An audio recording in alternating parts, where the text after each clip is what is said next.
A coronavirus. It's cured. Yay! We're free.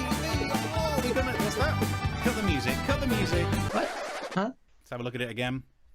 Russia done it. Oh.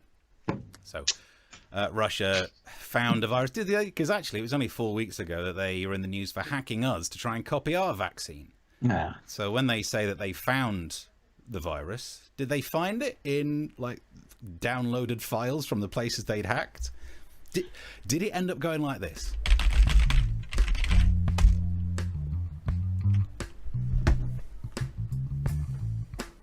Hello, Vladimir. It's Sergey.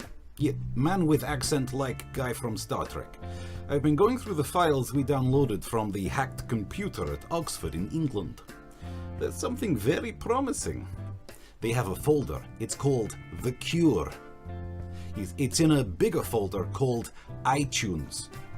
Let's have a look. It could work.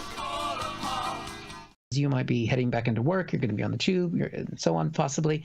You're going to have to mask up. We've talked a lot about masks on the show, but I think one of the problems all of us feel is that when you have the mask, you can't see yourself, you can't make any expressions except with the eyes.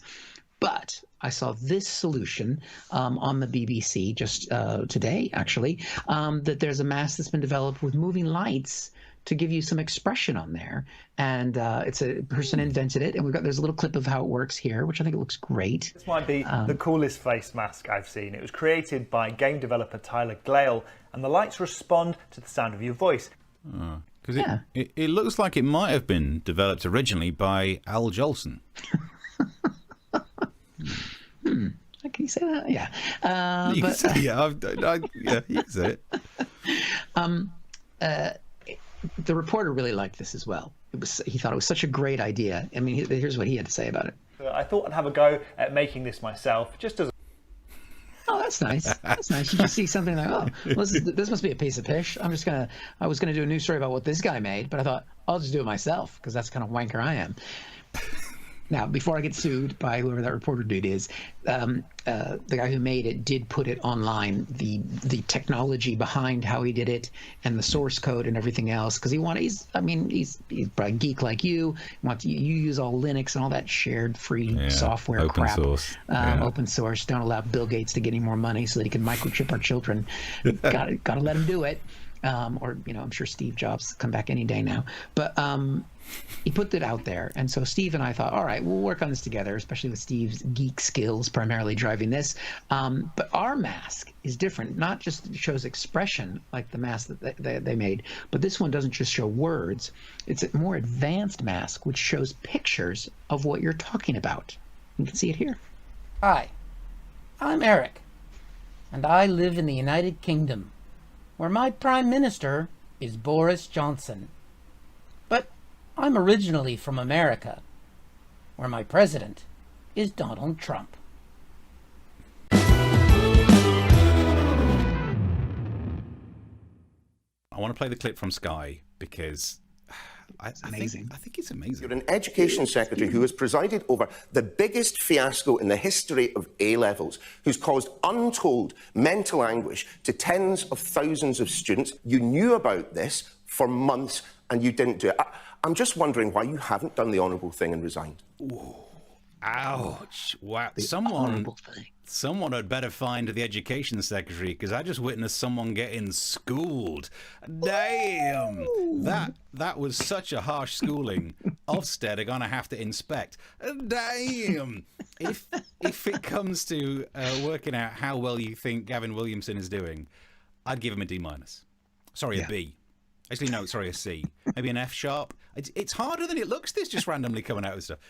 More, I am joined on the line by a Conservative government minister. Thank you very much for being with me. Hello, Steve.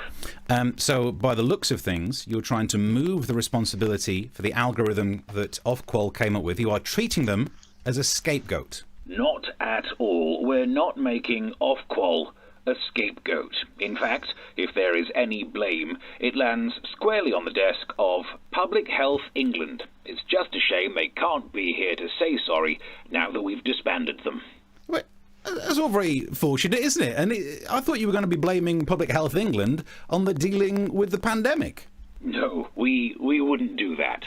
The failings in the handling of the pandemic were the fault of Marks and Spencers, who can't be here to apologise because they're too busy dealing with the cutbacks they're bringing in. Again, very convenient. And also, it's not Marks and Spencers, it's Marks and Spencer. Really?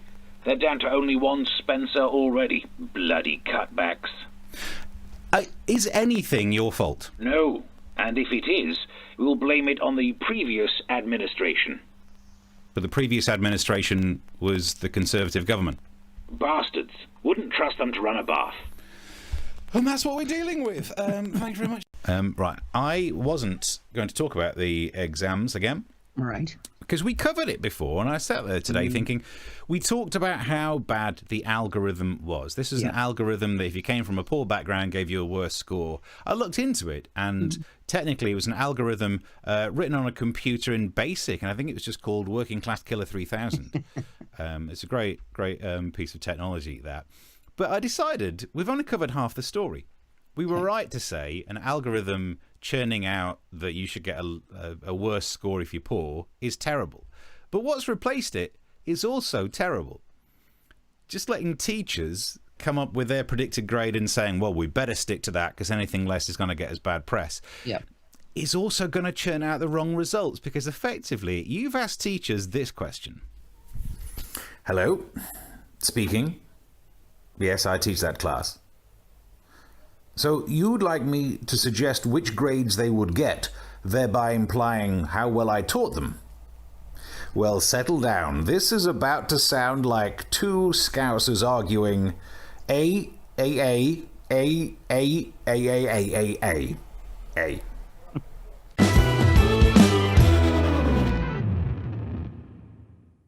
Problem we're going to talk about is how do you renominate Donald J. Trump for a second term of president of the United States. Now, Steve, I know you're newsy. You follow politics. I don't know how much you follow convention politics, the nomination process. Not so much. No, I just skip to the end. Okay. Well, one of the things you have to do is called the roll call of the states and territories as they put their votes forward to renominate a candidate. And it's always kind of hokey and silly and everything else, but it's also a little bit of kind of kitsch Americana because they go around to all of the states and territories and each of them put forward their votes to nominate the president. They did this for the Democrats this week, but then the Republicans did it this week. And we got a little sample of it here. Here's the first one. I come from the great state of Montana. It's often been called the Big Sky Country, the Treasure State, and the last best place. But currently, we are affectionately calling it Trump-tana. Oh, sorry. I just had a little bit of a retch there. Wow. Are they naming that after Trump's tan? Yeah, exactly. Just his face, just the line on his face. And the other part of it is Idaho. They do that for all the states. It goes on for ages. It's really kind of, it's sort of cute. You got that kitsch going on. Then it gets sort of hokey and makes you want to retch. It goes on for ages. We'll just give you one more quick little sample of all the people you see. History is made in North Carolina with our first settlements in the late 1580s and as one of the original 13 colonies. From the state that is known for the best bourbon in the world and the fastest horses, that we are proud to cast all 46 votes for Donald J. Trump. Woo! Trump 2020, 2024, 2028. You found your market. I'm a big fan. I've realized the way to get popular these days is you got to be far left or far right, Steve. Yep. And to be honest, it's much easier to entertain the people on the far right. The bar's lower. Just jangle your keys in front of them. Jangle your keys, drink some of that Kentucky whiskey, and go to the place where history was made only about 300 years ago. Yeah. Did you catch that? As someone who's, I guess we don't want to talk about British history these days. No. But yeah, that's where history started. But the thing was, Democrats were criticized last week for putting forward this dark vision of America because America is in a dark place. And you know that if you have vision. But they came forward and they said, we're going to do something different. Even Donald Trump said he was going to change his tune. And this is how he set the week up right here. Mr. President, great to see you. We've just had the Democrat convention. You're up next week. Right. A lot of the commentary on the Democrats convention was that it was very negative. It was very much attacking it was dark. Trump. It was dark. Right. I agree. Well, I think we're going to see something that is going to be very uplifting and positive. That's what I'd like it to be. Yeah. Okay. So the man whose inauguration speech was called American Carnage, he's saying the Democrats have gone dark. So he has put forward his foot. He's the president of the United States, Steve. He's saying he wants this to be a positive convention. So let's see how that went. I'm Congressman Matt Gaetz. I'm speaking to you from an auditorium emptier than Joe Biden's daily schedule. Oh, that's right out of it there. Yeah, what a zinger. That's a zinger to an empty audience, which we both know.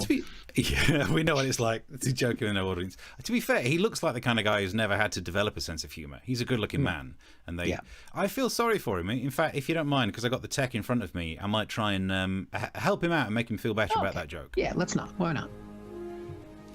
I'm Congressman Matt Gaetz.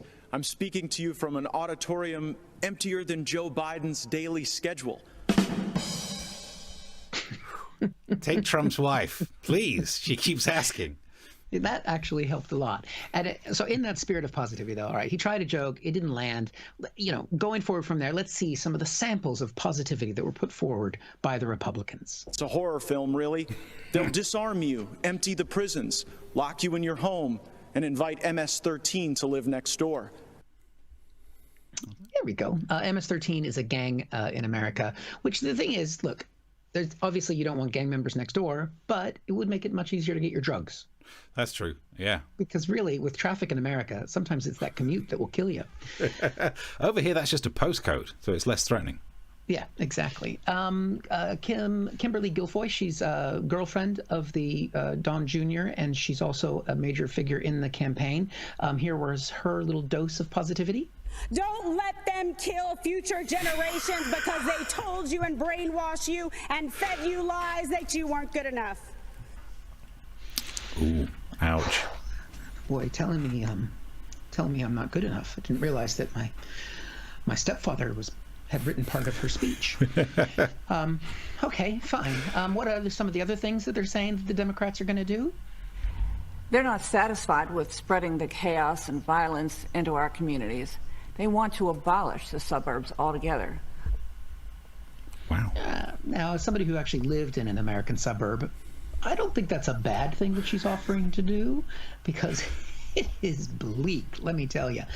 Now, did you recognize that couple, Steve? They do seem familiar, but I don't, as you say, I don't follow it every second. So who are they? Yes. They're these two fuckwits. I think is a technical term. It was these two people. I remember them. Who had some people who were trying to get to the mayor's house in St. Louis and lived in their private gated community. And when the protesters came through, they came out in their bare feet like that. Yeah. He's got a gun that really makes up for the pink shirt that he's wearing. But because I didn't remember at the time, I don't think we talked about this, but I've realised she is James Bond, because not only does that look as small as a wall for PPK, but if you look at her face, not the hair, just the face, that is Daniel Craig. Oh my God, you're right. She's got the little pout thing going on. I'm going to say it. He's let himself go. Now, to be fair, these two actually brought forward a true moment of positivity during their little segment. America is such a great country that not only do you have the right to own a gun and use it to defend yourself, but thousands of Americans will offer you free advice on how to use it. That seems like a threat.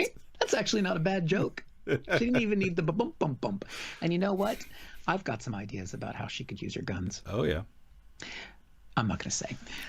One of the key speakers was Don Jr., the president's son. And here's his flavor of positivity that he brought to the speech. Anarchists have been flooding our streets. People of faith are under attack, now coming for our freedom of speech. You're not allowed to go to church. Biden also wants to bring in more illegal immigrants to take jobs from American citizens, crush the working man and woman. The worst trade deals in the history of the planet. But mass chaos in the streets gets a pass. He's already talking about shutting the country down again. It's madness. Joe Biden is basically the Loch Ness Monster. I like that at the end. That's right. Yeah, and you might say he got a little carried away. He was exaggerating a little bit, but Joe Biden and the Loch Ness Monster are actually the same age. But to bring it home... Before we move on, he started doing an impression of his dad. Have you noticed? He's doing the, I'm doing a speech, which means even he's got a Trump impression. Yeah. Eric, get with the program. Everyone does a Trump impression, even him. No, I'm not going to do it. Okay. I'm not going to do it. He just wants to be loved by his father. But the most famous moment of the night, and to be fair, it was done with a level of positivity that you might, before we play this, you may want to turn the sound down a little bit. It's that much positivity. Steve, give us the end of the night. Ladies and gentlemen, leaders and fighters for freedom and liberty and the American dream, the best is yet to come. Now remember, she's Don Jr.'s girlfriend. I wonder if she says that when they have sex. Oh, dearie me.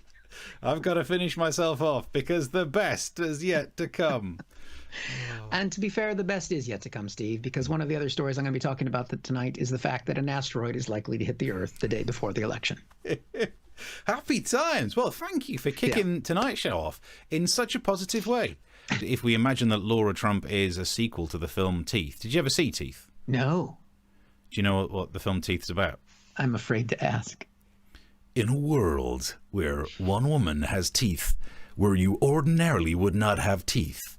Oh, right. And you should watch it because I'm going to ruin it for you now. But I was watching that film and there's a bit where she realizes no one else has teeth there, goes to the doctor, and I think the doctor calls it, he calls it by its Latin name, vagina dentata, and everyone I've ever known who's watched that film suddenly screams, it means no worries.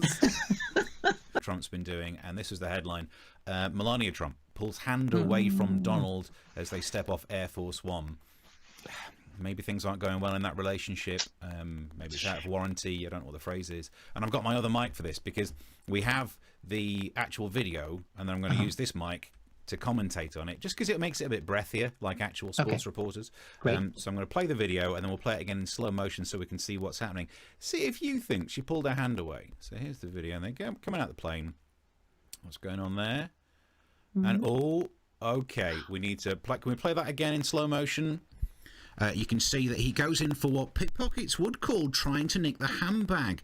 She notices this move, panics, goes for wallet, checks for keys, and she's free. He tries to reach for what he's normally known for grabbing, but she keeps the wrist to the hip to prevent access. And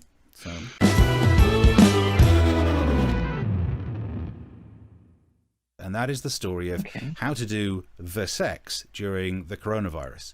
Ooh. And this is the story he sent. Sex and coronavirus, how to have it safely. I guess that's sex, not have coronavirus safely. It's an odd way of phrasing it. But look, it's BBC News. It's Newsbeat for the kids. Again, bit weird. But it's on the BBC website. And that makes sense because if ever I want anything to do with more interesting sex tips, I always search for BBC.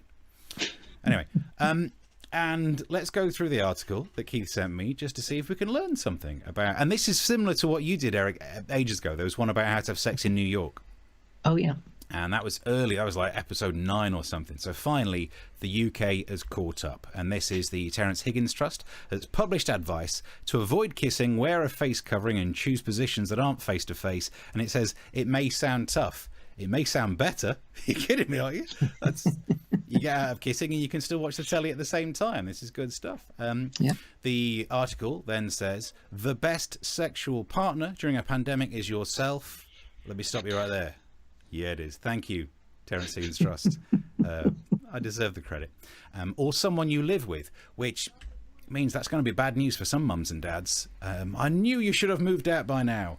So that's going to be an awkward conversation that some people are having. Then it goes on to say, masturbation, using sex toys, or participating in phone sex is the safest option. And do you know what? I think phone sex is the good option. And some people might not find it appealing. I think you just have to try more. Like earlier on, I managed to have some phone sex. Oh, yeah. No, I like it. Yeah. Take it off. Yeah? Take it off. And what else? Take that off too. Yeah. And take that off too. You know, yeah, take it off, yeah. What's that? That leaves me with a plain margarita. Okay, brilliant. I got my card. It's Wuhan, where it all kicked off. Thousands attend a pool party. This is how lax the restrictions are there.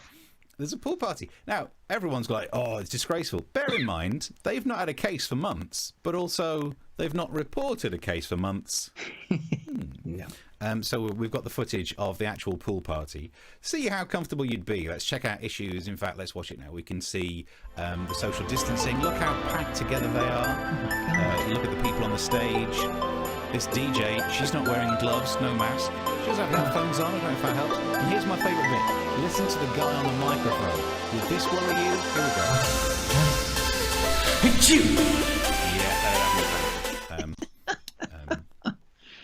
Yeah, might have added that in. But it's so difficult, isn't it? Because in theory, you should be like, it's fine. Technically, there's no... It feels almost like it's a prejudice to panic because it's Wuhan. But at the same time, maybe you shouldn't go to any pool party anywhere. It's a bit like human soup. If you're going to catch something... I mean, in the old days when I was growing up, you go near a pool, you used to have to walk through a veruca bath.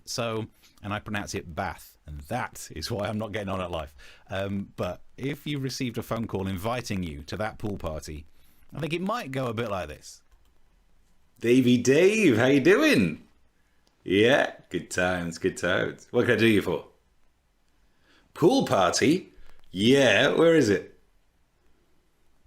Wuhan. I think I'm washing my hair. Yeah, sorry. What's that? My hair will get washed at a pool party? Yeah, I suppose it will. All right. Count me in. Independent watchdog Transport Focus, who say that people are going to be working differently, so the train companies have to sell us different types of tickets. But we're talking about working from home, which means we're going to get conversations like this. Hello, Trainline Helpline, how can I help? Hi, yeah, I was looking to renew my season ticket, but I realised it's not really appropriate for where I'll be working in the future, you know? Okay, where will you be working? Mainly I'll be working from home. So you're looking for a train ticket that takes you to your own home? Yeah. Well, the good news is, sir, we already do a train ticket like that. Oh, yeah? It's called a return.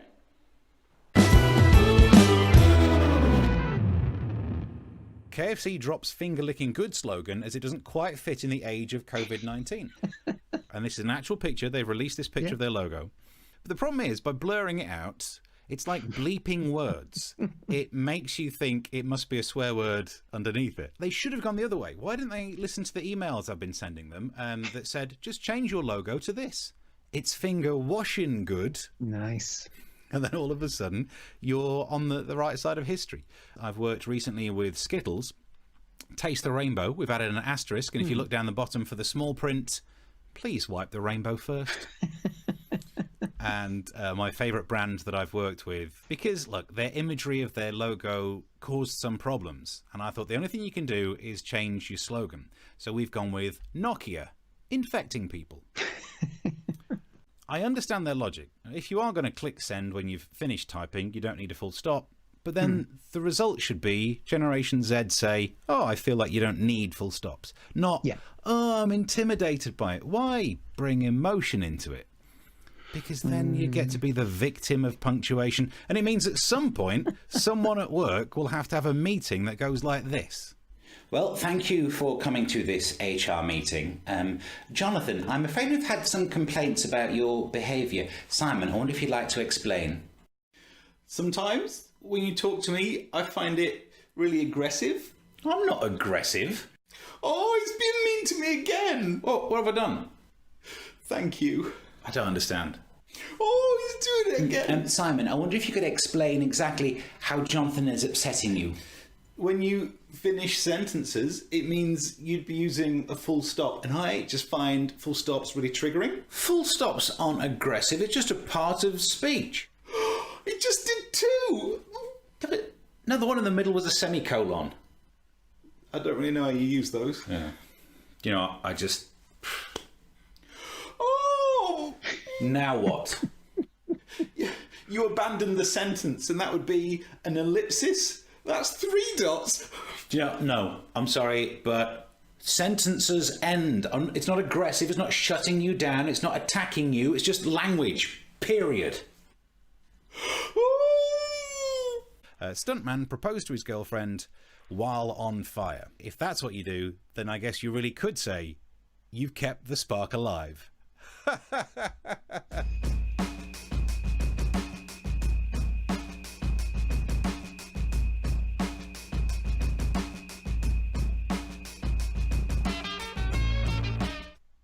Always wanted to do one of those sitcom endings. There we go.